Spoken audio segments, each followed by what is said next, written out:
మధ్య కాలంలో chain snatching అనేది ఒక కామన్ అఫెన్స్గా మారుతుందండి. నేను ఏదైనా చెప్పే ముందల ఒక్కసారి ఈ సెక్షన్ చూడండి. Section number 304 of Bharatiya Nyaya Sanhita which talks about snatching.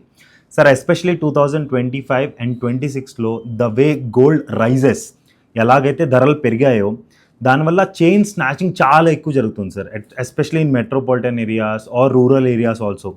ప్రతి పోలీస్ స్టేషన్కి మినిమం 4 నుంచి 5 కేసులు ఎన్రోల్ అవుతున్నాయండి. సో చాలామంది ఎల్డర్స్ చెప్తూ ఉంటారు బోసి మెడతో ఉండకూడదు. సార్, మెడ ఉండటం ఇంపార్టెంట్. బోసి మెడ ఎలాంటి మెడ, that's a different story again. Correct not sir? Chain పోతుంది, దాన్ని ట్రేస్ అవుట్ చేయడం అగైన్ చాలా కష్టం, బికాస్ అన్నోన్ పీపుల్ ఇవన్నీ చైన్ స్నాచింగ్ చేస్తూ ఉంటారు కాబట్టి పోలీసు వాళ్ళు కూడా పట్టుకోవడానికి చాలా డిఫికల్టీ ఉంటుంది. అపార్ట్ ఫ్రమ్ దట్, ఏదైనా కట్ అయిపోయింది అనుకోండి సార్, లైఫ్ లాంగ్ ఆ స్టిచెస్ కనిపిస్తాయి, ఆ బ్లీడింగ్ మార్క్స్ కనిపిస్తాయి. So it's my opinion, precaution is better than cure. So మీరు ఏమైనా చైన్స్ వేసుకునే తోటి ఉంటే చాలా లావ్ చైన్స్ వేసుకోకండి. సో ఎవరైనా చైన్ స్నాచింగ్ చేసినా కానీ at least your neck will be safe.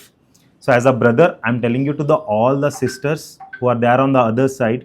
So please think about this and take a validation step to save yourself.